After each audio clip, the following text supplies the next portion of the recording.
J'ai toujours cru pouvoir gérer ça. Les longs silences, les sourires pincés, la façon dont Judith me dévisageait comme si je faisais partie du décor, et les hochements de tête à peine perceptibles de Bernard lors des réunions de famille. Je me suis convaincu que c'était générationnel, culturel, peut-être. Je n'avais pas grandi dans le genre de famille avec un caviste et un pianiste pour les dîners d'anniversaire. Je venais du ragoût du dimanche et des chaises pliantes, un endroit où la famille n'était pas toujours d'accord, mais toujours présente. Et pourtant, pour Myriam, j'ai tout digéré. Chaque regard froid, chaque commentaire passif-agressif déguisé en politesse. Je me disais que l'amour comblerait les fossés qui ne cessaient de se creuser entre nous. Myriam était le fil conducteur qui me maintenait en place. Sa présence adoucissait les tensions. Quand je surprenais Judith à me regarder comme si elle essayait de résoudre une équation dont elle n'aimait pas la réponse, Myriam me serrait la main sous la table. Quand Bernard lançait une nouvelle remarque ambiguë sur les esprits ouvriers et la véritable ambition, Myriam changeait de sujet, coupait la tension d'un sourire chaleureux ou d'une plaisanterie. Je vivais ces moments-là. Je me disais que c'était suffisant. Je croyais bêtement que la tolérance me vaudrait finalement l'acceptation. Puis vint la fuite de gaz. Elle se produisit tard un soir. Un sifflement strident, puis une évacuation urgente. L'équipe d'entretien de notre immeuble confirma que la fuite était grave. Assez grave pour que nous ne puissions pas rester. Du jour au lendemain, nous fûmes déplacés, incertains de la durée de notre absence. Nous restâmes sur le parking, Logan serrant son sac à dos, Myriam parcourant ses contacts pendant que j'appelais la ligne d'assurance sur haut-parleur. C'est alors que sa mère appela. Son ton était si mielleux que je ne l'avais même pas reconnu au premier abord. « Myriam, ma chérie, nous avons entendu parler de la fuite. Quelle horreur. Toi et Logan pouvez rester ici jusqu'à ce que la situation se calme. » Sa voix résonna dans le haut-parleur comme une toile d'araignée. Fine, collante, trop délicate pour que je puisse la combattre sans paraître ridicule. J'ai regardé Myriam, les sourcils légèrement haussés, cherchant sur mon visage une décision que je ne voulais pas prendre. Il y a eu un long silence. Puis j'ai fait ce que j'avais toujours fait. J'ai accepté. Pas pour Judith, ni même pour Myriam. Cette fois, j'ai accepté pour Logan. Il avait 7 ans et le monde était déjà suffisamment incertain. Il n'avait pas besoin de faire la tournée des hôtels, de bras inconnus ou de nuit sur le canapé-lit d'un ami. Il avait besoin de normalité, d'un lit, de repas chauds, d'un environnement familier. Et si cela impliquait de mettre les pieds dans le manoir froid que Judith et Bernard appelaient leur maison, je le ferais. Le lendemain matin, nous avons fait nos bagages rapidement. Les affaires de Logan d'abord, ses livres, son carnet de croquis, ses encas hypoallergéniques. J'ai tout vérifié 3 fois, noté les contacts d'urgence, dressé une liste de rappels de ma propre écriture. Myriam lui a tendu un petit sac avec sa brosse à dents, ses chaussettes préférées et un renard en peluche nommé Cody. Je l'ai embrassé sur le front et lui ai murmuré, « On reste près de moi, d'accord ? » Juste un petit moment. Judith était tout sourire à notre arrivée. Elle a ouvert la porte comme si nous rendions visite à des dignitaires, et non à des membres de notre famille dans le besoin. « Oh, Logan !» s'est-elle exclamée en s'accroupissant avec un enthousiasme étrange. « Regarde comme tu as grandi. » Logan l'a serré poliment dans ses bras. Je lui ai tendu le sac et la liste papier. Il est allergique aux noix de cajou et aux crustacés. Il ne peut rien manger avec du colorant rouge artificiel. Il préfère le beurre de cacahuète à la banane, pas la confiture. Oh, et Judith a fait un signe de la main. On le traitera comme un membre de la famille. Elle m'a interrompu avec un sourire trop éclatant pour être vrai. J'ai hoché la tête, essayant de ne pas me serrer le ventre. Juste pour être sûr. Myriam est restée avec Logan pour l'aider à s'installer. Je devais gérer les appels de l'assurance et nous trouver un endroit pour la nuit. L'expert en sinistre a dit qu'il ferait un suivi d'ici la fin de la semaine. Ça signifiait encore de l'attente, encore des incertitudes. De retour à l'hôtel, j'ai jeté mon sac dans un coin et me suis assise au bord du lit, les yeux rivés sur mon téléphone. Je pensais aux petites mains de Logan serrant Cody. À la façon dont son regard allait de Myriam à moi tandis que nous le laissions avec des gens qui souriaient comme des mannequins. Je me disais que c'était bien, que j'avais bien fait, que c'était temporaire. Mais cette nuit-là, je n'ai pas réussi à dormir, même pas un tout petit peu. Le silence dans la pièce était plus pesant que la circulation. J'avais la poitrine serrée, comme si j'avais laissé quelque chose brûler sur le feu. J'ai appelé Logan pour lui dire bonne nuit. Il était fatigué mais joyeux. Il m'a dit qu'il avait lu un nouveau livre et regardé un dessin animé avec grand-mère. Sa voix était faible. « Tu me manques, papa ?» a-t-il murmuré avant de raccrocher. J'ai fixé le téléphone longtemps après la fin de l'appel. Quelque chose clochait. Pas exactement faux, juste déplacé, comme un tableau légèrement de travers sur le mur. Le genre qu'on ne remarque pas tout de suite, mais qu'une fois remarqué, on ne peut plus s'empêcher de voir. Le lendemain passa lentement. La compagnie d'assurance nous fit tourner en bourrique, repoussant l'inspection plus tard dans la semaine. Myriam proposa de rester chez ses parents avec Logan quelques jours de plus. J'acceptai, même si quelque chose en moi résistait. Je passai devant leur maison une fois cet après-midi-là. Une seule fois. Je ne suis pas entré. Je n'ai pas appelé. Je restai assis là, le moteur au ralenti, à regarder les rideaux flotter dans leur rangée parfaite de fenêtres. Je me souvins d'une phrase de Judith, des années auparavant, à notre réception de mariage. Elle parlait à une tante de Myriam, ignorant ma présence. « C'est un bon remplaçant, dit-elle, une coupe de champagne à la main. Un jour, elle verra qu'elle s'est mariée en dessous d'elle. » J'avais laissé tomber pour Myriam, pour la paix, pour l'amour. Maintenant, je n'étais plus si sûr que ce soit suffisant. Je ne savais pas. Puis j'ai réalisé que je me trouvais face à une ligne de faille. Des années de tension bourdonnaient sous la surface, attendant le moment propice pour éclater. Je ne voyais pas ce qui allait arriver, mais quelque chose se modifiait doucement, définitivement, et il n'a fallu qu'une seule phrase, faussement gentille, au téléphone pour que cela se déclenche. « Logan et toi, vous pouvez rester ici jusqu'à ce que les choses se calment. » Ça avait l'air généreux. Ça avait l'air chaleureux, mais je ne voyais pas la ligne en dessous. La ligne qui nous séparait d'eux, et la cruelle vérité qui nous attendait de l'autre côté de l'accueil. Pas encore, mais je le ferai. Je ne l'avais juste pas encore franchi. Logan avait 7 ans, d'où comme la plupart des garçons ne s'autorisent pas. Il avait toujours été du genre à demander avant de toucher un dessin. Le genre à murmurer « merci » sans qu'on le lui demande. Qui alignait ses figurines en fonction de leur taille et de leur loyauté. Ce genre de garçon, celui qu'on veut protéger de tout. Quand je l'ai laissé chez Judith, je lui ai donné cette liste 3 fois. Une fois sur papier, une fois par SMS, et une fois dans un long message. Monologue face à face. Pas de colorant rouge, pas de cacahuètes, pas de crustacés. Il aime le lait chaud avant de se coucher et déteste le noir. Veuillez vous assurer que sa veilleuse est branchée. Judith sourit avec une politesse pincée, hochant la tête comme pour faire plaisir à un enfant. Je me fichais de mon apparence. J'avais juste besoin du coffre-fort de Logan. Après mon départ, j'ai essayé de me noyer dans le chaos des courses, des experts en assurance, de la paperasse, des logements temporaires. Rien n'avançait assez vite. Notre appartement était scellé. Des rubans de mise en garde flottaient dans le vent chaud comme des drapeaux d'avertissement. Il disait qu'il faudrait une semaine, peut-être plus, pour tester l'immeuble. Je n'ai même pas pris tous nos vêtements. Mais Logan avait son pyjama, son renard, et c'était ça qui comptait le plus. J'ai appelé le premier soir, bien sûr. Myriam a répondu. Logan était déjà au lit, a-t-elle dit. Mais il avait passé une bonne journée. Judith lui avait fait la lecture. Ils avaient fait des biscuits. Bernard l'avait laissé arroser le jardin. Je voulais y croire. Je me suis forcé à y croire. Je l'ai remercié et j'ai raccroché, essayant d'apaiser la douleur qui me submergeait toujours quand il n'était pas à portée de main. Mais cette deuxième nuit, je n'ai pas dormi. Quelque chose dans le silence qui m'entourait me semblait étrange. Ce genre de silence chargé de non-dits. Je fixais le plafond de la chambre d'hôtel, observant les ombres se déplacer sur le stuc, une centaine de pensées anxieuses tournant en boucle. S'était-il souvenu du lait? M'avait-il demandé? Souriait-il ou faisait-il semblant? Le 3e jour, j'avais appelé plus tôt. Logan a répondu cette fois, sa voix n'étant qu'un murmure à l'autre bout du fil. « Salut, mon pote » ai-je dit en souriant comme s'il m'entendait. « Que as-tu fait aujourd'hui » Il y a eu un silence. Je suis resté dans ma chambre.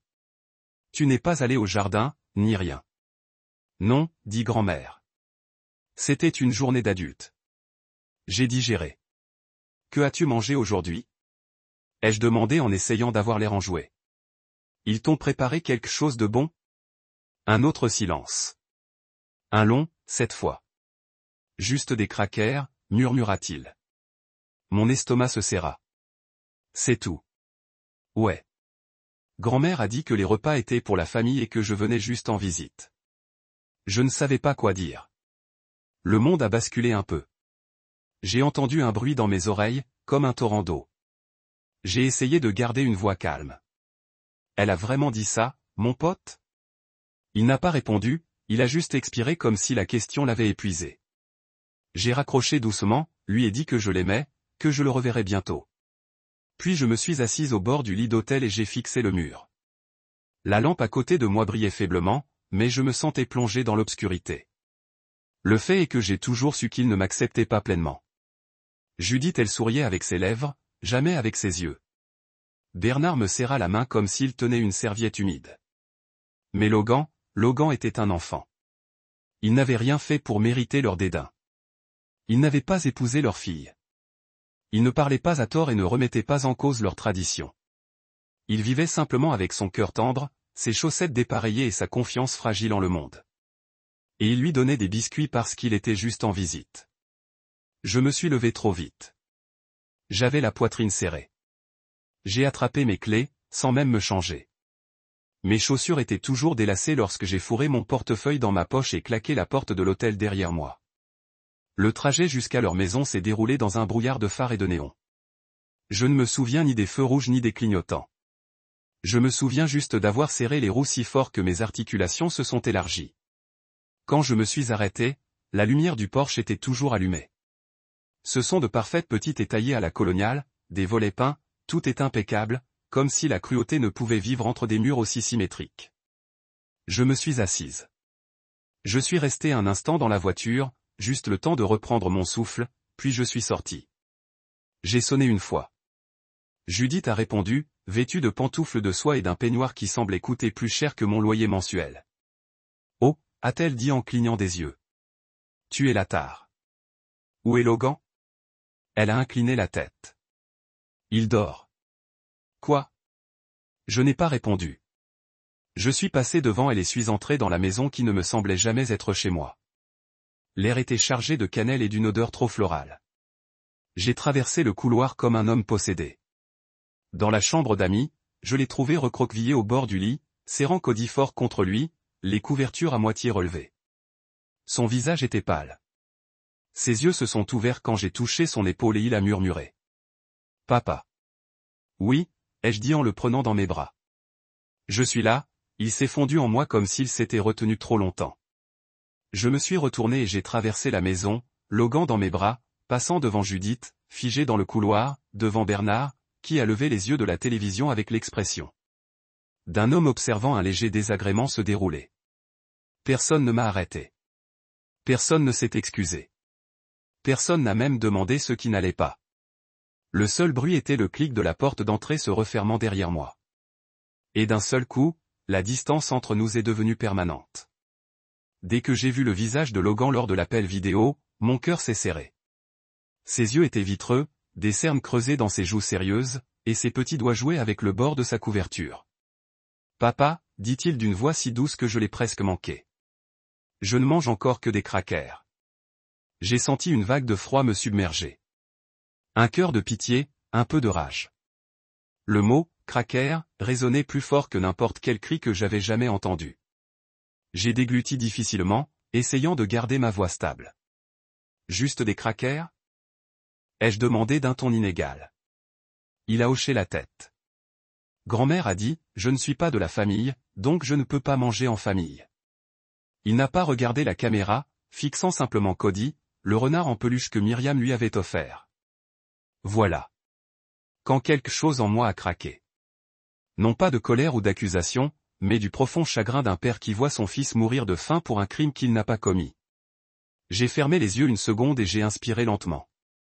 Compte jusqu'à 4, compte jusqu'à 8 avant de reprendre la parole. Je veux que tu te souviennes de ça, dis-je doucement. Quoi qu'on dise, tu es mon fils et tu mérites chaque repas autant que n'importe qui. Il renifla et s'essuya le nez. Je lui promis de venir le chercher immédiatement, qu'il ne resterait pas seul une seconde de plus. En raccrochant, je laissai tomber mon téléphone sur le lit et passai mes mains dans mes cheveux. Le silence était étouffant. J'arpentais la pièce, sentant chaque centimètre carré de l'air vicié. Je ne discutais pas avec Myriam lorsque je l'appelais ensuite. Il n'y eut ni supplication, ni débat. « Prends tes affaires, dis-je. Je viens vous chercher tous les deux. » Elle resta silencieuse un instant, puis demanda, « Tu es sûr ?» Je n'hésitais pas. Il a faim de plus que des crackers. Je répondis d'une voix basse mais ferme. Même à travers le téléphone, je pouvais entendre sa panique, son souffle coupé, son cœur battant à tout rompre. « On arrive, répondit-elle. Au moment où je me suis garé devant la maison de Judith et Bernard. Le soleil était bas, teintant le ciel de traînées oranges et violettes auxquelles je ne prêtais aucune attention. J'ai remonté l'allée en courant, marche après marche, les clés serrées au poing, l'adrénaline brûlant dans mes veines. J'ai sonné à la porte jusqu'à ce que Judith réponde, sa robe à moitié ouverte, les cheveux en bataille comme si elle avait dormi. L'espace d'un instant, j'ai vu la confusion se lire sur son visage. Puis l'irritation s'est installée. « Qu'est-ce que tu fais encore ici ?» a-t-elle demandé d'une voix saccadée. Bernard est apparu derrière elle, les bras croisés, les sourcils froncés. J'ai soulevé Logan dans mes bras sans un mot. Il s'est accroché à moi, ses petits genoux pressés contre mes hanches, la tête enfouie dans ma poitrine. Son renard est tombé de sa main et a atterri doucement sur le porche. J'ai croisé le regard de Judith. « C'est fini maintenant, ai-je dit. Vous avez refusé un vrai repas à mon fils parce qu'il est juste en visite. C'est de la cruauté. » Ses lèvres se sont pincées, mais elle n'a pas détourné le regard. Bernard il s'est moqué de moi. On lui apprend à fixer des limites. Il apprendra. Sa voix était glaciale. Je me suis redressé, nos visages étaient au même niveau. Tu lui as appris qu'il ne comptait pas. Je lui ai dit que cette leçon était plus forte que toutes les limites qu'on pourrait jamais fixer. Myriam est montée sur le porche derrière moi, le visage pâle mais résolu. Elle a pris la main de Logan et il s'est affaissé contre elle. Un petit garçon épuisé non seulement par la faim, mais aussi par le poids du rejet. Judith a ouvert la bouche, mais aucun mot ne sortait. Le regard de Bernard nous regardait comme un juge évaluant l'épreuve. Nous n'avons pas bronché. Je me suis tourné vers l'allée. « Fais tes bagages, ai-je dit à Myriam, et ne reviens pas. » Pas de cris, pas de pompe, juste un constat, une limite fixée pour protéger ma famille. Elle hocha la tête, les larmes aux yeux, mais le menton levé. Logan lui serra la main, me regardant pour confirmation. Je lui adressai un petit sourire et embrassai le sommet de sa tête. « Rentrons à la maison, dis-je. » Dans la voiture, Logan se glissa sur le siège arrière côté conducteur, toujours serré contre Cody. Myriam grimpa à ses côtés, le serrant contre moi. Je m'assis derrière le volant, le moteur au ralenti, les mains agrippées au volant si fort que mes jointures en blanchirent. Je jetai un coup d'œil dans le rétroviseur et croisai son regard. Il m'adressa un sourire las et murmura « Merci ». Ce geste fut plus puissant que tous les mots que j'aurais pu prononcer. Nous partîmes en silence. Le ronronnement du moteur, le seul bruit. Les lumières du quartier vacillèrent, mais rien ne m'atteignit. Je ne ressentis que le soulagement d'avoir sauvé mon fils et la tristesse de la cruauté qu'il avait subie. Je repensai à le coton doux de son pyjama, la façon dont ses cheveux bouclaient sur sa nuque, la confiance qu'il me témoignait pour le protéger. À cet instant, notre lien était comme la force la plus puissante de l'univers. Plus tard, dans la faible lumière de notre chambre d'hôtel temporaire, je lui ai préparé une assiette chaude. Purée de pommes de terre, œufs brouillés, tartines beurrées coupées en triangles avec des fraises tranchées à côté. Il mangeait lentement, chaque bouchée avec discernement, comme convaincu que c'était un luxe qu'il ne méritait pas assis en face de lui, je l'observais, prêt à lui rappeler qu'il méritait chaque bouchée. Lorsqu'il releva enfin les yeux, la bouche à moitié pleine, ses yeux exprimèrent de la gratitude et quelque chose de plus profond, du soulagement, peut-être même de l'espoir. Je tendis la main par-dessus la table et la pris. « Logan, dis-je d'une voix rauque. Ta place est ici, avec nous. » Il hocha la tête et déglutit difficilement, puis se pencha pour me serrer dans ses bras. Je le serrai à mon tour, sentant sa poitrine se soulever et s'abaisser régulièrement contre la mienne. Une preuve tangible que c'est la bonté, et non la cruauté, qui maintient la vie. Dans cette étreinte, je me suis promis de le protéger de quiconque tenterait de le convaincre du contraire. Et je n'aurai de cesse que lorsqu'il sache, pour de bon, qu'il n'était jamais qu'un simple visiteur dans le cœur de qui que ce soit. J'ai poussé la porte de la cuisine avant même que Judith puisse cligner des yeux. L'odeur chaude de saucisses grésillantes et de beurre fondant m'a frappé comme une claque, et je me suis figé un instant dans l'embrasure de la porte. Là, sur la table impeccable du petit déjeuner, se dressait le décor de la vie familiale quotidienne.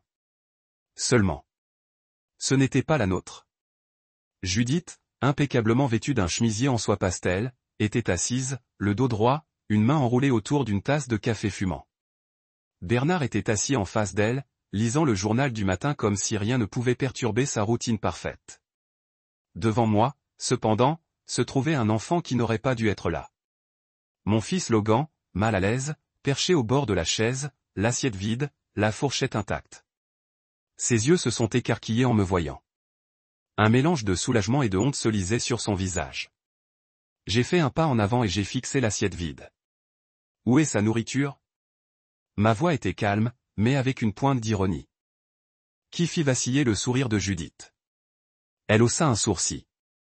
Il a déjà mangé, répondit-elle avec désinvolture, comme si elle commentait la météo. Je clignai des yeux, pensant avoir mal entendu. Non, je n'ai rien entendu, dit Logan d'une petite voix tremblante. Il baissa les yeux, les doigts enroulés autour du bord de la nappe. Bernard leva les yeux de son journal, expira par le nez et haussa les épaules. Il a mangé des crackers hier. Il ne meurt pas de faim, dit-il en se détendant comme s'il venait d'énoncer une évidence. La pièce me parut soudain trop petite, comme si les murs eux-mêmes s'appuyaient sur moi. Je regardais mon fils, les épaules voûtées, la courbe de sa colonne vertébrale suggérant qu'il cherchait à disparaître. Son pyjama préféré pendait mollement, et la couverture enroulée autour de sa taille ne le protégeait pas du froid ambiant. J'avalais ma salive et serrais les poings, mes ongles s'enfonçant dans mes paumes. C'était plus que de la négligence. C'était une leçon délibérée d'exclusion. La fin d'un enfant instrumentalisé par des gens qui se disaient grands-parents. Je m'agenouillai près de la chaise de Logan, m'appuyant contre le bois poli. Logan, dis-je doucement. Regarde-moi. Il leva les yeux et je vis des larmes perler. Pourquoi n'as-tu pas mangé, demandai-je. Judith rougit et détourna le regard, se tournant vers Bernard, qui faisait semblant de lire son journal. Je parlais bas mais fermement. Tu as dit, les repas sont pour la famille, murmura-t-il d'une voix brisée. Mon cœur battait fort en levant les yeux vers Judith. Tu trouves normal de punir un enfant, lui demandai-je doucement. Elle leva les yeux au ciel et inclina le menton. C'est ton enfant, pas le nôtre. C'est du gâchis de le nourrir comme s'il faisait partie de la famille. J'avais envie de crier, d'arracher la nappe d'un geste violent, mais je restais silencieuse, la force de ma colère me serrant la poitrine. Je me levai et me plantai devant la table, un îlot de défiance au milieu de leur indifférence. C'est mon fils, dis-je d'une voix mesurée, et il fait partie de cette famille. Je désignai l'assiette vide qui lui appartient. Bernard plia son journal, le posa avec précaution et se pencha en avant. Tu n'as pas le droit de redéfinir notre famille, dit-il à voix basse. Il est en visite. J'ai senti ma vision se rétrécir, comme si je les regardais tous les deux par le trou d'une serrure, et qu'ils étaient tous deux privés de quelque chose de fondamental. Myriam est apparue derrière moi, le visage pâle. Elle a posé une main sur mon épaule, une encre silencieuse. Je l'ai regardée, j'ai vu le troupeau dans ses yeux, la trahison gravée dans son expression. Judith a jeté un coup d'œil à sa fille, la bouche ouverte et fermée sans trouver de mots. Bernard a déplacé son poids, mais ne s'est pas levé. J'ai réalisé à cet instant que même eux devaient vaguement percevoir la cruauté de ce qu'ils faisaient. Ou peut-être préféraient-ils simplement détourner le regard jusqu'à ce que cela leur convienne. J'ai pris une grande inspiration, l'expirant lentement, goûtant l'amertume dans l'air. On part, ai-je dit. Je me suis alors tourné vers Logan et je l'ai soulevé de sa chaise, le prenant dans mes bras. À 7 ans, il semblait assez léger pour être bercé, mais assez lourd pour porter le poids de tout ce que j'avais toujours ressenti en tant que protecteur. Myriam prit sa petite main et la serra, ses propres larmes luisant. Judith s'éclaircit la gorge, la voix cassante. Tu exagères, dit-elle en tirant le pied de sa chaise avec sa pantoufle. Je l'ai fixé d'un regard fixe. Je réagis à ton comportement, répondis-je. Affamer un enfant que tu prétends aimer parce que tu le regardes mal. Ce n'est pas un malentendu. C'est de la cruauté intentionnelle. Bernard se leva enfin, me dominant de toute sa hauteur, les bras croisés. Si tu pars maintenant, commença-t-il. Ne t'attends pas à une porte ouverte à ton retour. Mes doigts se resserrèrent autour de la chemise de Logan. Tu n'auras pas à t'inquiéter pour ça, dis-je. Nous ne reviendrons pas, je me retournai sans un mot, les dépassant dans le couloir qui avait toujours eu une légère odeur de citron. J'entendis Judith nous appeler, mais ses paroles se fondirent dans le clic de la porte d'entrée qui se refermait. Dehors, l'air matinal était vif, et je sentais la liberté dans chaque respiration. Je baissai les yeux vers mon fils, les yeux encore brillants, mais la détermination transparaissait. Je m'agenouillai de nouveau, écartant une mèche de cheveux de son front. Tu ne viens jamais simplement rendre visite à Logan, dis-je doucement. Tu appartiens à nous, pour toujours. Il hocha la tête, enfouissant son visage dans ma poitrine. Myriam me rejoignit, enroulant un bras autour de ma taille. Nous étions dans l'allée, 3 silhouettes devant notre ancienne maison, une famille renaissante sur de nouvelles terres. En nous dirigeant vers la voiture, j'ai aperçu un dernier instant par la fenêtre. Judith, seule dans la cuisine, Bernard à ses côtés, la bouche ouverte comme 2 poissons en manque d'air. Leur monde parfait, bâti sur l'exclusion et la fierté, s'était effondré. Et dans cette fissure, notre famille s'est retrouvée, entière, indemne, enfin libérée des ombres froides de son déni. L'enseigne lumineuse bourdonnait au-dessus de ma tête tandis que je poussais la porte et guidais Logan vers une banquette en vinyle rouge. Le restaurant était presque vide, juste quelques lèvres sirotant un café et 2 femmes âgées discutant de bridge. L'odeur du bacon et du sirop était salvatrice. Je me suis glissé dans la banquette en face de mon fils et j'ai posé la main sur le menu, mais je savais déjà ce qu'il voudrait. Des crêpes, des œufs brouillés, une portion de bacon, peut-être des fruits si j'arrivais à le convaincre. Il fixait le set de table plastifié, traçant des lignes. Le logo du bout du doigt, les yeux baissés. J'ai quitté le menu du regard et glissé ma main sur la table jusqu'à la sienne. « Que veux-tu manger, Logan » ai-je demandé doucement. Il a levé les yeux écarquillés et hésitants. « Je ne sais pas » a-t-il murmuré. Il a secoué la tête, comme si l'idée même de demander à manger lui semblait dangereuse. Mon cœur s'est serré. « Tu peux prendre ce que tu veux » ai-je dit fermement, d'une voix douce mais ferme. « Tout ici est pour toi. » Il a dégluti et a jeté un coup d'œil à la serveuse qui lui remplissait son café dans une carafe en inox. Lorsqu'elle a posé la cafetière, elle a croisé mon regard et m'a adressé un sourire entendu. Je lui ai fait un signe de tête, reconnaissant. Logan s'est éclairci la gorge. « Des crêpes, s'il vous plaît. » Le soulagement m'a envahi et j'ai fait signe à la serveuse. J'ai commandé 2 crêpes, des œufs brouillés et du bacon, en énumérant ses choix sûrs. Pour ma part, j'ai demandé un sandwich BLT et un café. La serveuse a répété la commande et est partie. Au loin, mes talons claquant sur le sol en damier. J'ai relâché un souffle que je n'avais pas réalisé avoir retenu. Logan m'a regardé, et j'ai vu une faible lueur d'espoir dans ses yeux. Pendant que nous attendions, j'ai fermé les yeux et j'ai repensé à la liste que j'avais griffonnée dans la chambre d'hôtel la veille. Leur amour de la réputation, leur fierté, leur garden party, le silence de leur fille. J'avais écrit cette liste pour me rappeler contre quoi je luttais. Pour me rappeler pourquoi ce n'était plus suffisant à tolérer. Maintenant, j'avais besoin d'un plan. Pas de vengeance. Non, je ne voulais pas leur faire de mal uniquement pour protéger mon fils. Mais je devais les priver de contrôle, les vider de leur pouvoir. J'avais besoin qu'ils ressentent le vide qu'ils avaient infligé. La serveuse est arrivée avec une assiette fumante, et je l'ai poussée en avant. Tiens, champion. Logan a pris sa fourchette et a piqué une crêpe, la portant à sa bouche. Je l'ai regardé mâcher, les yeux fixés sur l'acte de manger. Lorsqu'il a hoché la tête et souri, j'avais l'impression que le soleil perçait à travers les nuages. J'ai pris mon café, j'ai bu une gorgée et j'ai laissé la chaleur me réchauffer. Entre 2 bouchées, Logan a demandé, « Papa, pourquoi ont-ils fait ça ?» Sa voix tremblait, mais son regard était courageux. J'ai posé ma tasse et étendu la main par-dessus la table pour coincer une mèche de cheveux derrière son oreille. Certaines personnes s'accrochent trop, ai-je expliqué doucement. Elles ont peur de perdre ce qu'elles ont en partageant, alors elles oublient la gentillesse. Il a froncé les sourcils, comme s'il pesait le pour et le contre. C'est idiot, a-t-il dit. La gentillesse, c'est ce qui fait qu'on est une famille. Je lui ai serré la main. Tu as raison, ai-je dit. Et on n'oubliera pas, j'ai balayé le restaurant du regard, ressentant la solidarité silencieuse d'inconnus qui ignoraient ce que nous avions traversé, mais qui nous apportaient habituellement du réconfort. Un homme portant une casquette de baseball a incliné la tête vers nous et a dit « Ça va ».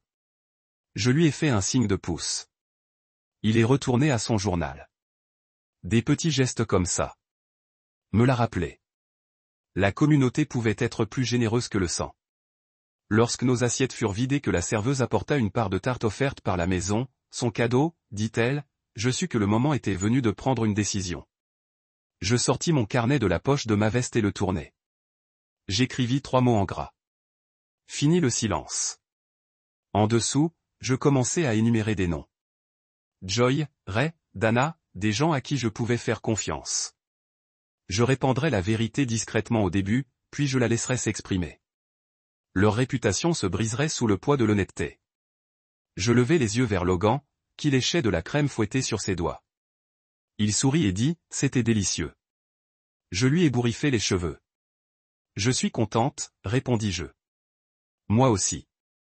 Puis je refermai le carnet et le rangeai. Le premier pas vers la guérison était simple, dire la vérité. Nous nous levâmes et payâmes l'addition. Dehors, l'air était frais, le crépuscule tombait sur la ville. Logan glissa sa main dans la mienne et nous marchâmes jusqu'à la voiture sans un mot de plus. Je sentais la liste remuer dans ma poche, prête à être utilisée. Mais pour l'instant, je me concentrais sur le garçon à côté de moi, regardant les lumières de la rue s'illuminer dans ses yeux. Ce soir-là, de retour dans notre chambre d'hôtel, je m'assis à la petite table tandis que Logan somnolait sur le canapé. Je feuilletais mes contacts sur mon téléphone, envoyant des messages doux. On peut parler ? C'est à propos de Logan. Chaque réponse était plus ou moins bienveillante. Joy répondit la première, horrifiée, comme si elle s'était doutée, mais n'avait jamais su. Ri répondit par une promesse rapide de se voir. La réponse de Dana fut silencieuse, mais elle arriva, clé en main. Je compris alors que mon combat n'était pas seulement pour Logan. Il était pour tous ceux dont la voix avait été étouffée. Il était pour la simple vérité que le bien-être d'un enfant compte plus que les apparences. Je fermai mon ordinateur portable et éteignis la lampe. La pièce s'obscurcit, laissant apparaître la lueur de la ville derrière les rideaux. Je m'allongeai près de Myriam, en prenant soin de ne pas la réveiller, et écoutai sa douce respiration. Je tendis la main et elle remua, lui tendant la sienne. J'entrelaçai mes doigts avec les siens et sombra dans un sommeil profond et paisible. Car pour la première fois depuis la fuite de gaz, depuis cet accueil glacial, je ressentis quelque chose que je ne m'étais pas autorisé à ressentir. L'espoir. Et je savais que, quoi qu'il en coûte, je protégerais cet espoir, l'espoir de notre famille, en disant la vérité, en restant ferme et en n'affamant jamais ceux que j'aimais. Debout sur le trottoir, face à la pelouse impeccablement entretenue de Judith, les mains enfoncées dans les poches de ma veste, je la regardais tailler des rosiers par la fenêtre de la cuisine. Le soleil de fin d'après-midi frôlait la vitre, projetant des ombres qui vacillaient comme des témoins silencieux du dénouement. Dans ma poche, mon téléphone vibra. Madame Hardrove était en route. Je n'avais pas dit à Myriam exactement ce que je prévoyais. J'avais seulement dit que j'avais besoin d'une voix plus forte que la mienne. Madame Hardrove s'arrêta dans son break cabossé, celui arborant l'autocollant délavé, l'art parle plus fort que le silence. Elle fit un signe de la main en sortant, ses cheveux argentés attachés en un chignon lâche et ses yeux brillants derrière d'épaisses lunettes. Je la saluai doucement et lui tendis un mot plié. Lis ceci en entrant, dis-je, puis je le dis à voix haute. Elle le glissa dans sa poche, hocha la tête et me suivit dans le pâté de maison. Dans le jardin, les voisins se pressaient autour de tables pliantes chargées d'hors d'herbe, de canneberges enrobées de bière, de carrés de concombres, de mini-quiches, et chacun portait du linge pastel comme pour prouver son appartenance à ce monde soigné. Des parasols parsemaient la pelouse, projetant une ombre sporadique sur des chaises en osier disposées en cercle bien ordonné.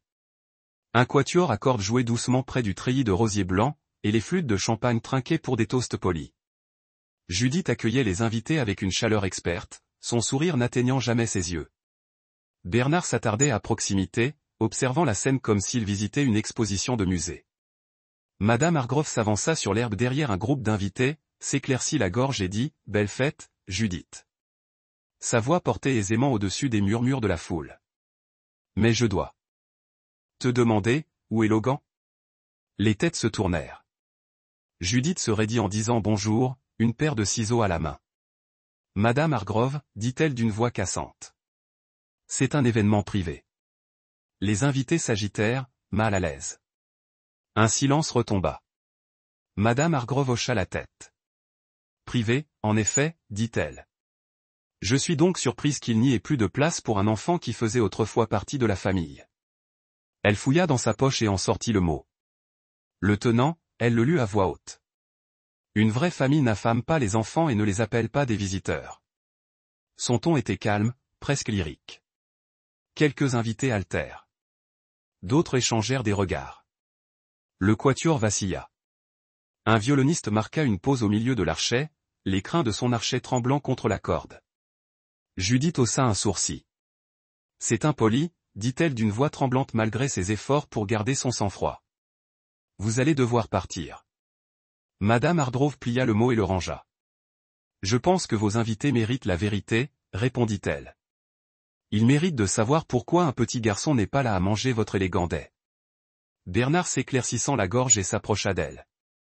C'est du harcèlement, a-t-il dit. Vous faites des accusations sans preuve.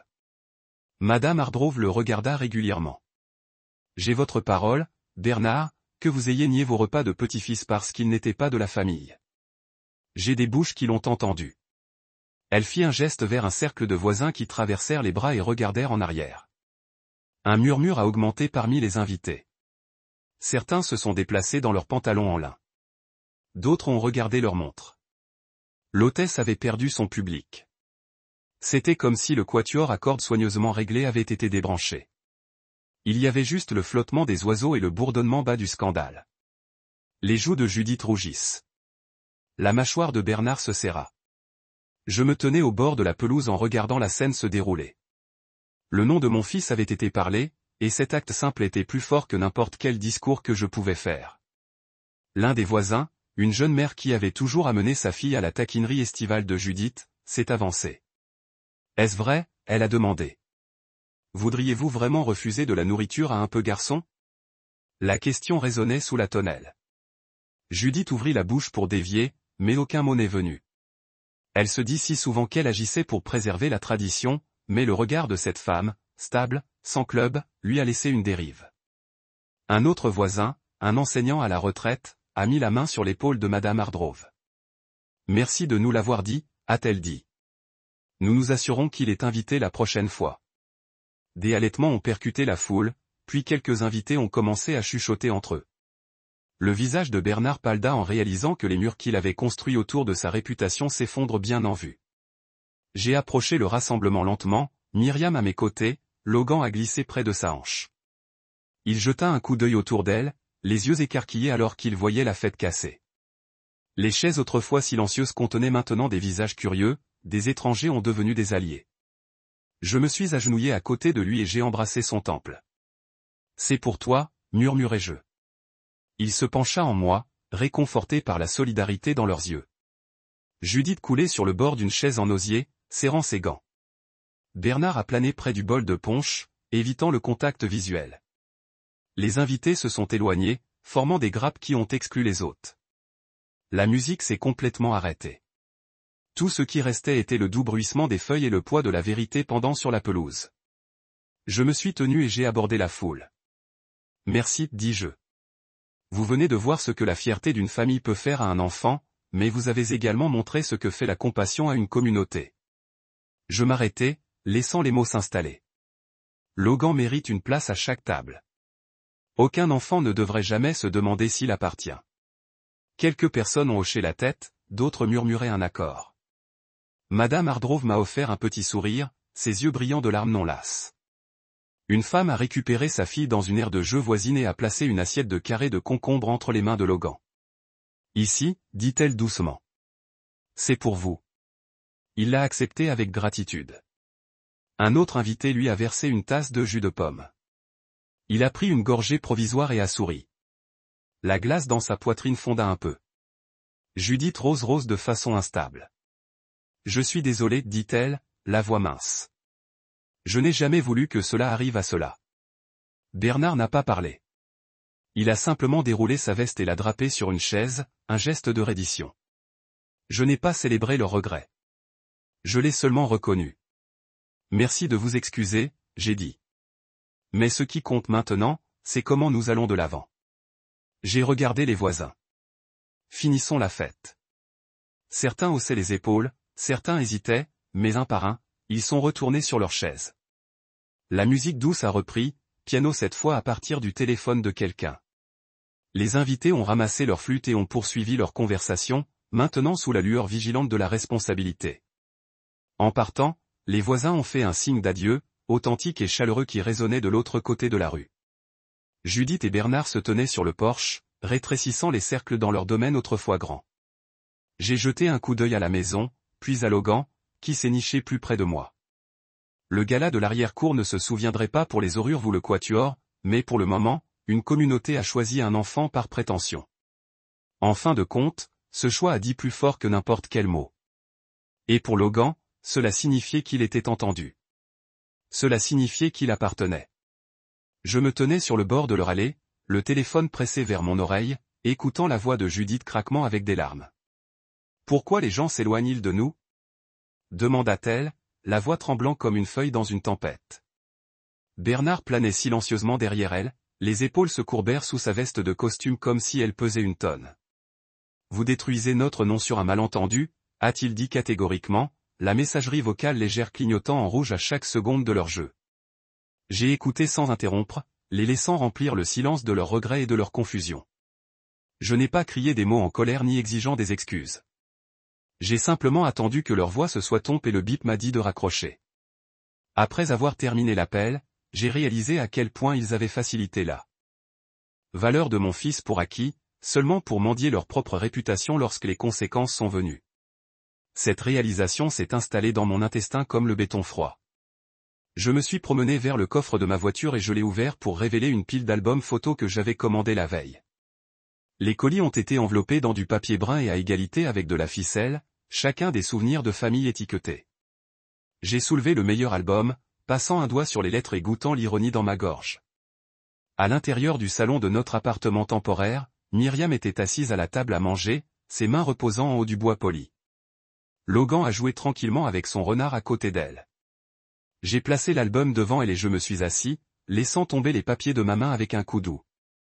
Elle regarda la pile, la confusion se rétrécissant les yeux. « Qu'est-ce que c'est ?» demanda-t-elle doucement. J'ai rencontré son regard, le cœur battant. « Il est temps qu'ils comprennent ce que signifie la famille, » dis-je. Myriam hocha la tête lentement, reconnaissant la même détermination qui m'avait enflammé il y a quelques jours. Ensemble, nous nous sommes réunis autour du premier album et avons défini la ficelle. Sur la couverture se trouvait une photographie fanée de notre gâteau de mariage. Nos sourires larges, les bras verrouillés.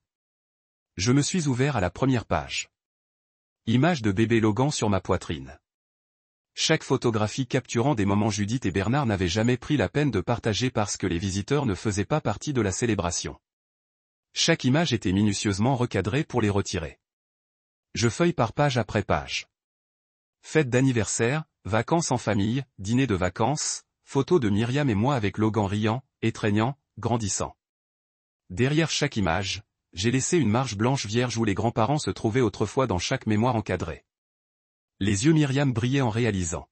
« Vous les avez retirés ?» chuchota-t-elle. J'ai hoché la tête. Ils ont supprimé mon fils. Maintenant, ils verront où il manque. Logan se pencha sur mon épaule, pointant une photo de lui dans un costume d'Halloween. « Qui est-ce, papa ?» il a demandé. Je l'ai soulevé sur mes genoux pour qu'il puisse voir. « C'est toi, mon pote ?» dis-je doucement. Il a tracé son propre visage avec un doigt, son petit sourire éclaircissant la pièce. Myriam enroula son bras autour de lui et j'ai réalisé à quel point c'était naturel de le protéger de cette façon. Le lendemain, j'ai posté les albums via la livraison certifiée. J'ai inclus une note manuscrite. Ceci est votre famille maintenant sur des photos seulement.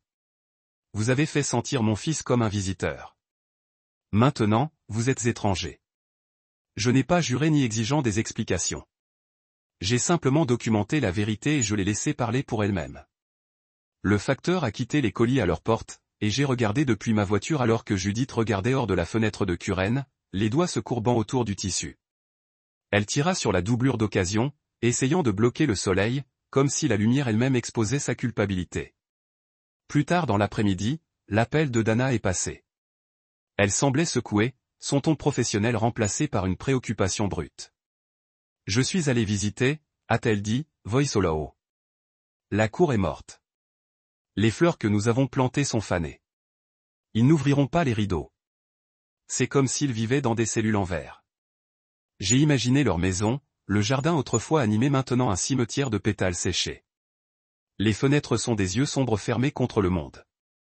Dana a fait une pause, sa voix capture. L'assurance a chuchoté. Le regarda dériver pour dormir. Faisant écho à la paix qui était revenue à son petit corps. Dans le calme, je suis retourné dans notre chambre et je me suis assis sur le bord du matelas à côté de Myriam. Elle a tenu ma main et nous avons partagé un long moment de soulagement. Au-dessus de nous, le ventilateur de plafond tourna doucement comme une berceuse pour notre famille restaurée. Tôt le lendemain matin, j'ai reçu un email de Joy. Ils n'ont pas encore répondu, mais les voisins disent que les lumières sont allumées maintenant. Les rideaux sont ouverts. Nous surveillerons. Un autre message de Ray a lu, j'ai laissé une assiette de cookies à leur porte. Pas de réaction, mais je vais réessayer demain. Ces notes m'ont rempli de satisfaction tranquille, non de vengeance, mais d'équilibre restauré. Le pendule avait passé de la cruauté à la responsabilité, et maintenant il a plané dans la compassion stéade. Dans mon journal ce soir-là, j'ai écrit « Ils nous ont affrontés. Maintenant, ils ont faim d'une communauté. En fin de compte, l'empathie gagne. » Je l'ai souligné 3 fois. Ensuite, j'ai fermé mon cahier et éteint la lampe. Alors que je m'endormais, je sentais que les murs de notre monde de fortune nous tiennent prêts, plus menacés par l'exclusion froide. Demain, nous commençons le vrai travail de reconstruction, de l'enseignement de Logan que l'amour ressemble à des portes ouvertes, des assiettes complètes et des souvenirs partagés sans des pièces manquantes. Et tant que nous avons honoré cette vérité, aucun rideau ne pourrait jamais nous cacher de ce qui comptait. Nous ne l'avions pas planifié comme autre chose qu'un lecteur par la curiosité. L'air du matin était net et Logan était assis à côté de moi sur le siège passager, regardant les magasins de passage et les voitures garées. Il avait demandé presque en fait, « Papa, pouvons-nous aller chez eux ?» Sa petite voix était remplie du genre d'innocence qui vient quand un enfant est assez jeune pour croire que rien ne pouvait lui faire de mal. Je l'ai regardé dans le rétroviseur. Ses joues étaient roses et ses yeux portaient un empressement silencieux. J'ai senti un remorqueur dans ma poitrine. Je voulais le protéger, mais je voulais aussi qu'il voie la vérité avec ses propres yeux. « Bien sûr, mon pote, dis-je. Allons voir. » Lorsque nous avons baissé la rue Tréhenne où vivaient Judith et Bernard, j'ai ressenti un pincement de quelque chose.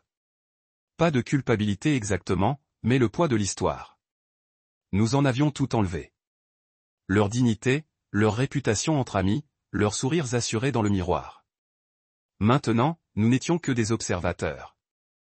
J'ai relâché la voiture dans l'allée et me suis garé de l'autre côté de la rue. La maison avait l'air abandonnée. Des rideaux ont été dessinés, des fenêtres sombres, le jardin autrefois vibrant réduit à des tiges brunes. La peinture sur les volets a décollé dans de longues bandes. Même à l'ombre d'une journée d'été, l'endroit avait l'air épuisé. Logan se pencha en avant, pressant ses mains contre le verre. Ils n'y vivent plus, n'est-ce pas? Son ton était plein d'espoir. Il voulait une réponse qui lui a permis de croire qu'ils avaient évolué, que la douleur que nous avons infligée était trop pour eux. J'ai avalé fort et j'ai souri doucement. Pas vraiment, dis-je. Ils sont là, mais c'est comme si la maison dormait. Personne n'est à la maison à l'intérieur. Il fronça les sourcils, froncement froncé dans la pensée. Les loups s'occupent-ils des chiots qui ne le sont pas? Demanda-t-il, les yeux ne quittent jamais la pelouse délavée. La question était suspendue dans les airs. Si simple, si direct. J'ai cherché un moyen d'expliquer ce que les grands-parents l'avaient refusé. Parfois, les loups protègent d'autres chiots, dis-je, surtout lorsqu'ils font partie du pack. Mais parfois, ils ne comprennent pas que le chiot appartient et ils l'ont laissé errer. Il faut du temps au pack pour apprendre. Il hocha la tête solennellement, tournant son regard de la maison vers moi. Ils ont oublié que je faisais partie du peloton, a-t-il dit doucement. Ces paroles ont piqué avec tristesse que je ne pouvais pas rejeter. Je tenais à travers et ébouriffrais ses cheveux, fixant le trottoir fissuré au lieu de ses tristes yeux. Ils l'ont fait, j'ai accepté. Mais vous êtes toujours là. Vous appartenez à nous. Il expira et se pencha en arrière sur son siège, les paupières lourdes. Je me souviens de certaines choses, a-t-il dit, une voix petite. Comme quand grand-mère m'a dit que je visitais, il regarda ses mains. Je ne comprenais pas. Je pensais peut-être que je dormais ici, mais ensuite je rentrerais chez moi, mais je suis resté et j'avais faim. J'ai fermé les yeux, me souvenant de la peur dans sa voix sur cet appel. Je sais, King, que la question m'a coupé. D'herbe sauvage a traversé le béton fissuré. C'est parti maintenant, a-t-il dit. J'ai ressenti la douleur. C'est parti, j'ai résolu. Il haussa les épaules. Cela n'a pas d'importance, a-t-il dit. Je l'ai planté pour voir si je pouvais aider les choses à grandir. Sa sagesse tranquille m'a étonné. Tu as aidé, mon pote, lui dis-je. Vous avez aidé plus que vous ne le savez. Nous nous sommes assis en silence pendant un certain temps, écoutant seulement le bourdonnement du moteur et le léger bruissement de feuilles remuées par une brise passagère. J'ai pensé à jusqu'où nous venions. De ce premier appel à travers les dîners, le gala du jardin communautaire, les albums photos et les lettres envoyées. Chaque étape avait été une leçon, difficile, en défendant ce qui comptait. J'ai jeté un coup d'œil au profil de Logan, son petit ensemble de mâchoires, les yeux réfléchissants. Dans son silence, il absorbait plus que je ne pouvais lui apprendre autrement. Enfin, il se redressa et me regarda directement. « Pouvons-nous aller à la crème glacée maintenant ?» demanda-t-il, voix provisoire. J'ai souri, un soulagement qui m'a inondé. « Absolument, dis-je, en tournant la clé et en se déplaçant en lecteur. La maison a reculé dans la lunette arrière, sombre, silencieuse, sans sommeil dans son état vide. Nous avons roulé ensemble dans la rue Saint-Lay, le fardeau de cet endroit laissé derrière. Au glacier au coin de la rue, je l'ai vu choisir sa saveur préférée, la fraise avec des pépites de chocolat et prendre sa première bouchée prudente. Son visage s'est allumé de pur plaisir, et j'ai senti ma poitrine se détendre en tandem. Il était en sécurité. Il était nourri. Il était aimé. Et ces choses importaient plus que toute leçon que ses grands-parents avaient essayé de lui apprendre. Nous nous sommes assis sur un banc à l'extérieur en partageant le cône, en riant alors qu'un dribble de la douceur a glissé sur son menton. Je l'ai essuyé avec mon pouce et j'ai embrassé son front. À ce moment-là, j'ai réalisé ce que Logan se souviendrait le plus. Comment nous l'avons sauvé. Comment nous avons restauré sa place dans notre famille. La façon dont nous lui avons appris que l'appartenance n'est pas accordée par les autres, mais à affirmer dans le cœur de ceux qui vous restent. Il se souviendrait du goût de la crème glacée comme liberté, la chaleur de ma main sur le dos, la certitude qu'il n'était jamais juste visité dans la vie de quiconque. Et je me souviendrai du poids de mes épaules alors que je le regardais prospérer, apprenant que même les leçons les plus dures peuvent être réécrites par l'amour.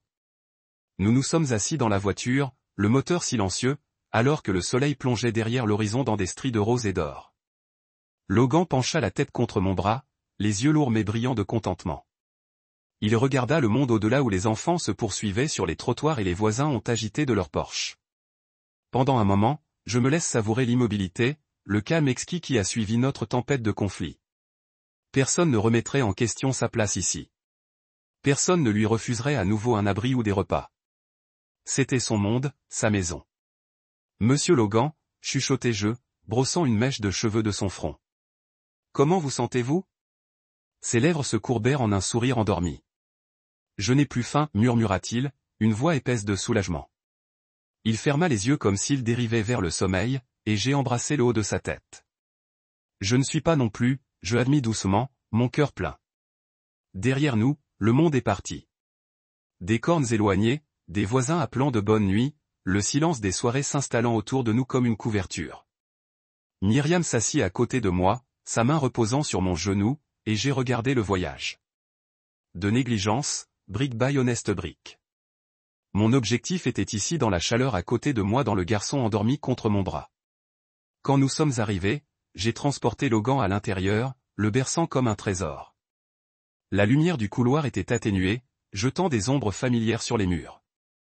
Il glissa de mes bras dans l'étreinte de Myriam, et nous l'avons transporté dans sa chambre, où Cody était assis perché sur l'oreiller, attendant.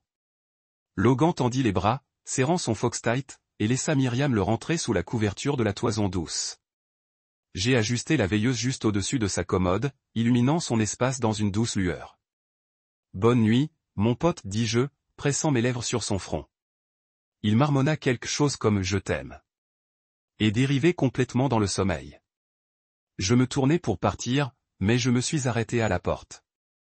Un moment de tendreté m'a envahi alors que je regardais sa poitrine se lever et tomber, régulière et sans trou. Il n'était plus tendu ou effrayant.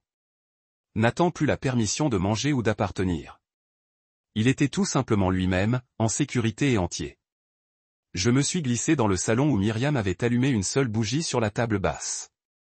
La flamme douce clignote contre les murs et je coulais sur le canapé à côté d'elle. Nous nous sommes assis dans un silence confortable, les mains liées. À l'extérieur, le monde s'adoucit dans le silence de la nuit. À l'intérieur, notre maison était plus complète que n'importe quelle somptueuse fête pourrait jamais y arriver. Pensez-vous qu'ils tendront jamais la main? Demanda Myriam, une voix à peine au-dessus d'un murmure. J'ai considéré la question. Peut-être que j'ai répondu. Mais s'ils le font, nous déciderons ensemble comment répondre. En ce moment, nous avons ce dont nous avons besoin. J'ai penché ma tête contre son épaule. Paix, a-t-elle ajouté. Et les uns les autres.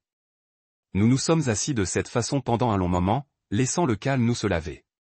Le scintillement des bougies coulait des motifs de danse à travers la pièce, et j'ai pensé à la transformation que nous avions provoquée, comment une promesse de refuge était devenue un gant de négligence et comment nous avions récupéré notre pouvoir par la vérité. Nous avions fait plus que protéger notre fils. Nous lui avions appris ce que cela signifiait de se valoriser, de défendre la justice et d'aimer férocement. Plus tard au lit, j'ai réfléchi à la dernière ligne de la liste que j'avais écrite dans ce restaurant. Ils se nourrissaient de contrôle. Je les affamerai de tout ce sur quoi ils ont prospéré. À l'époque, c'était comme un vœu de guerre.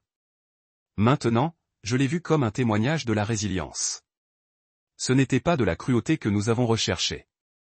C'était l'équité. Et à la fin, l'équité avait nourri notre famille plus richement que n'importe quel banquet. Le lendemain matin, la lumière du soleil a filtré à travers les rideaux, et Logan est délimité dans notre pièce avant que le soleil ne se lasse complètement.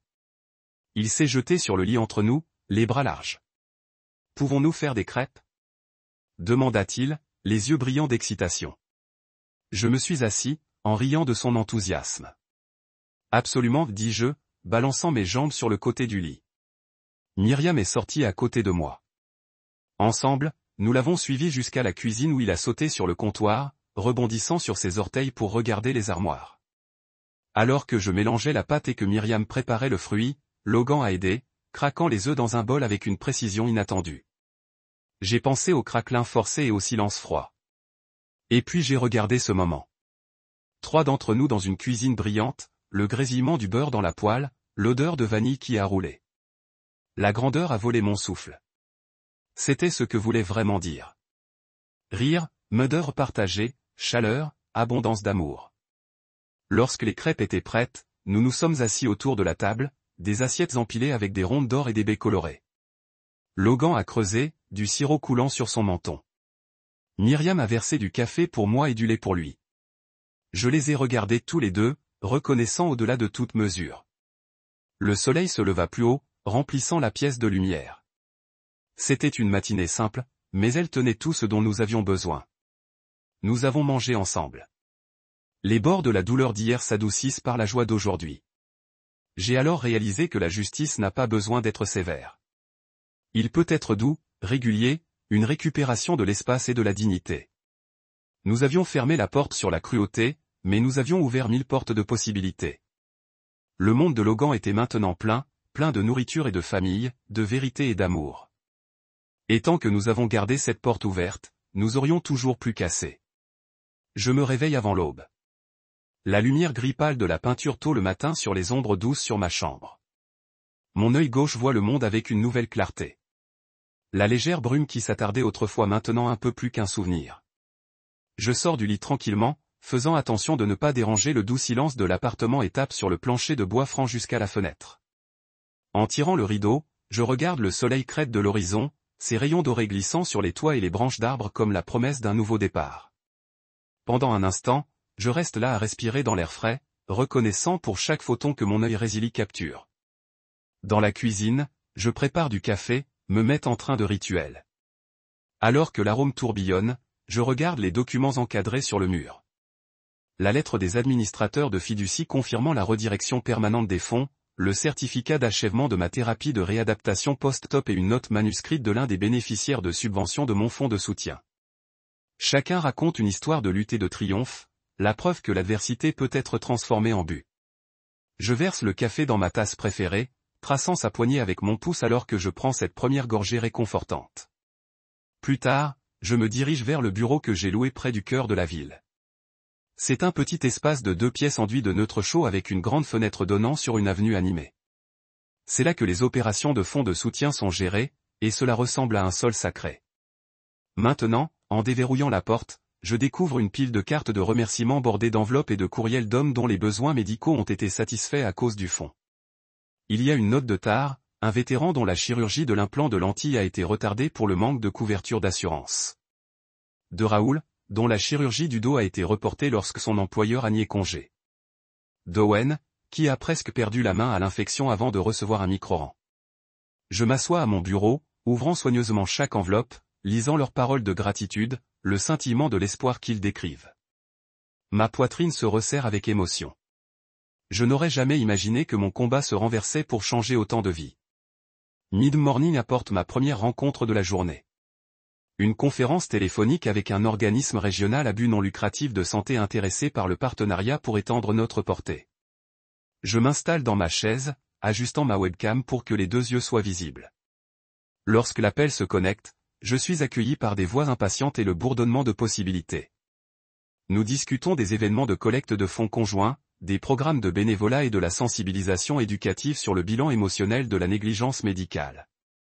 Je partage ma propre histoire, comment une tumeur bénigne est devenue à la fois une menace physique et un catalyseur de l'activisme, et je vois des hochements de tête et des sourcils sillonnés de l'autre côté de l'écran. Quand je termine, il y a un moment de silence. Ensuite, l'un des organisateurs dit « Votre vision, littéralement et au figuré, est puissante, Julien. Rendrez ce partenariat officiel. » Le relief et la fierté me parviennent dans une égale mesure. Le combat que je me suis lancé pour me sauver l'esprit. Apprécie pleinement que je suis en train de faire de la peau actuelle de détermination qui alimente chaque étape que je fais. Mets à jour les 50 000 $ amassés au dernier trimestre, les 5 nouvelles micro-subventions accordées, le prochain partenariat avec l'association à but non lucratif. Je divise le contenu en histoires de bénéficiaires individuels, encadrés par des réflexions sur la façon dont la vision, le physique ou le métaphorique, façonnent notre compréhension du monde. Pendant que je tape, je ressens un frisson en sachant que mes paroles atteindront des gens qui veulent aider les autres dans un détroit désastreux. Tout comme je l'étais autrefois. En fin d'après-midi, je change de vitesse et je me dirige vers un centre communautaire où je suis prévu pour parler de la bureaucratie médicale de la navigation. J'arrive tôt et installe un projecteur, organisant des chaises en rangées soignées. Lorsque les participants commencent à couler, certains âgés, certains jeunes, certains en fauteuil roulant, je salue chacun, offrant une poignée de main chaude ou un hochement de tête doux. À 5 heures précisément, je marche vers l'avant, le cœur battant pour les anciennes raisons. La prise de parole en public avait toujours augmenté mon adrénaline et commencé mon discours. Je couvre les étapes pratiques, documentant chaque facture médicale, épargne la correspondance, comprenez les accords de confiance et demandant des conseils juridiques si nécessaire. Mais je souligne également la résilience émotionnelle, l'importance de l'auto-plaidoyer, de refuser de laisser la trahison vous définir et de trouver des communautés qui croient en votre droit à la santé et à la dignité.